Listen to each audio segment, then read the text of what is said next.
സംസ്ഥാനത്തെ ലഹരി വ്യാപനത്തിന്റെ വാർത്തകൾക്ക് ഇന്നും അറുതിയില്ല എന്ന് തന്നെ പറയേണ്ടിയിരിക്കുന്നു. ഇപ്പം ഇന്ന് പുറത്തു വന്ന ലഹരി ഉപയോഗത്തിന്റെ അതിഗുരുതരമായൊരു സാഹചര്യം നമ്മൾ ഇന്ന് കണ്ടു. അതിൽ ഞെട്ടലുണ്ടാക്കുന്ന കാര്യമാണ് ഇന്ന് നമ്മൾ മനസ്സിലാക്കുകയും ചെയ്തത്. മലപ്പുറം വളാഞ്ചേരിയിൽ നിന്നുമാണ് ആ വാർത്ത വന്നത്. ലഹരി ഉപയോഗത്തിലൂടെ 9 പേർക്ക് അവിടെ HIV ബാധിച്ചു എന്നാണ് കണ്ടെത്തിയിരിക്കുന്നത്.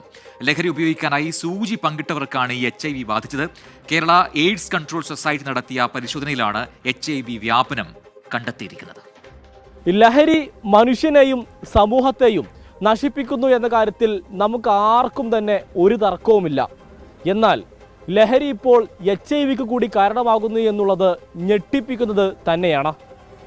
HIV ഹൈറിസ്ക് വിഭാഗങ്ങളിൽ കേരള എയ്ഡ്സ് കൺട്രോൾ സൊസൈറ്റി നടത്തുന്ന പരിശോധനയുടെ ഭാഗമായി വളാഞ്ചേരി നടത്തിയ പരിശോധനയിലാണ് ആദ്യം ഒരാളിൽ HIV കണ്ടെത്തിയത്. ഇദ്ദേഹത്തിൽ നിന്ന് ലഭിച്ച വിവരത്തിന്റെ അടിസ്ഥാനത്തിൽ നടത്തിയ പരിശോധനയിൽ 2 മാസത്തിനിടെ 9 പേർക്ക് HIV സ്ഥിരീകരിച്ചു. ഈ ഹൈ റിസ്ക് ആയിട്ടുള്ള ആളുകളെ കണ്ടെത്തിയും അതിലൊരു വ്യക്തിയെ കണ്ട് അവരെ കൗൺസിൽ ചെയ്ത് ടെസ്റ്റിങ്ങിന് വിധേയമായപ്പോഴാണ് ഇങ്ങനെ അവർക്ക് HIV പോസിറ്റീവ് വന്ന് കാണുകയും പിന്നീട് അവരിൽ നിന്ന് ചോദിച്ചിട്ടാണ് നമുക്ക് ഏകദേശം ഈ കഴിഞ്ഞ 2 മാസമായിട്ട് നമുക്ക് ഒരു 10 പേരെ നമ്മൾ ഐഡന്റിഫൈ ചെയ്തു. മയക്കുമരുന്ന് വിതരണം ചെയ്യുന്നവർ ഒരേ സൂചി തന്നെ വീണ്ടും ഉപയോഗിച്ചതായി കണ്ടെത്തി. HIV ബാധിച്ചവരെല്ലാം ഒരേ സൂചി പങ്കിട്ട് മയക്കുമരുന്ന് ഉപയോഗിച്ചിട്ടുണ്ട്. 6 മലയാളികൾക്കും 3 ഇതര സംസ്ഥാന തൊഴിലാളികൾക്കുമാണ് HIV സ്ഥിരീകരിച്ചത്. ഇവരുമായി ബന്ധപ്പെട്ടവരെയും കണ്ടെത്തി പരിശോധന നടത്താനാണ് ആരോഗ്യവകുപ്പ് തീരുമാനം.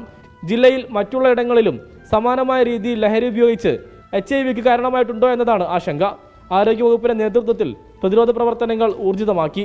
ലഹരി ഉപയോഗിക്കുന്നവരെ, ഇത് നിങ്ങൾക്കുള്ള ഒരു മുന്നറിയിപ്പാണ്.